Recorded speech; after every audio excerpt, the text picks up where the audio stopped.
On manifeste comme les autres manifestations contre la retraite toujours. Même si elle est passée, on est toujours là et on y croit. On espère que ça changera quelque chose, d'entendre nos voix dans la rue, qu'ils fassent un peu attention au peuple parce qu'on est dans une démocratie. Pourquoi je manifeste? Parce que je trouve pas ça normal que ma génération va devoir payer pour les générations précédentes.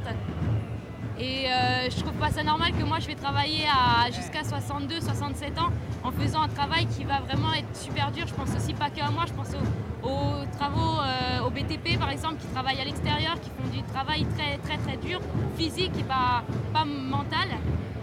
Donc eux, ils vont en souffrir plus qu'autre chose et tout le système le médical, etc., infirmières, elles aussi, ou eux aussi, les médecins, vont travailler très tard alors que c'est des métiers qui sont super durs. Tous ensemble, ouais, ouais, tous ensemble, ouais, ouais, tous ensemble, ouais, ouais, tous ensemble, tous ensemble, ouais, ouais, tous ensemble, ouais, tous ensemble, ouais, tous ensemble, ouais.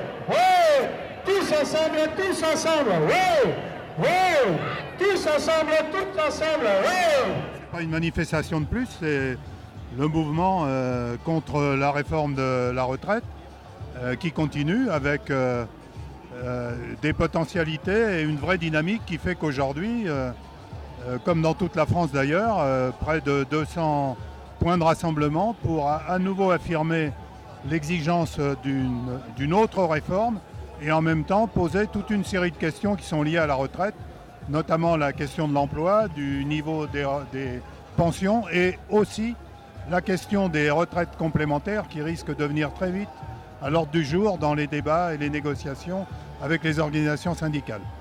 Il y a incontestablement maintenant la conviction dans l'opinion majoritairement que cette réforme est injuste et qu'en plus elle sera inefficace.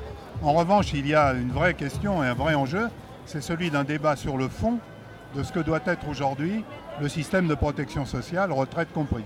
Ce profond mécontentement qui s'exprime à la fois dans les sondages, dans les entreprises, dans les mouvements de grève, dans les rassemblements, ce mouvement-là doit se concrétiser très fortement maintenant pour exiger une autre politique et d'autres conditions sociales en particulier et aussi économiques. Les salariés, les populations sont aujourd'hui victimes des politiques d'austérité pour la seule cause de la spéculation financière. Les gouvernements ont décidé, au détriment et contre le développement économique et social, de renflouer les caisses des spéculateurs financiers en prélevant l'argent public et en faisant payer aux salariés et à la jeunesse, aux retraités, cette crise dont les seuls responsables sont les spéculateurs financiers, les grands groupes et les banques. Aujourd'hui, on est rassemblés pour montrer que la mobilisation continue, que la résistance pour exiger le retrait de la réforme, elle est toujours là, présente. La grève générale reconductible, elle n'a pas eu lieu. Ceci étant, on n'est pas passé si loin que ça et ça laisse entrevoir de ce que pourrait être la force du nombre. Et quand on regarde ce qui se passe en Europe actuellement, en Irlande, au Portugal ou en Grande-Bretagne, on voit que dans le cadre de la crise économique, il y a des mobilisations européennes et que ce n'est pas la fin de l'histoire qui vient de se passer et que le gouvernement, quoi qu'il en soit, a été affaibli. Et on sait qu'en plus, Sarkozy n'attendra pas 2012 pour continuer à cogner comme un malade.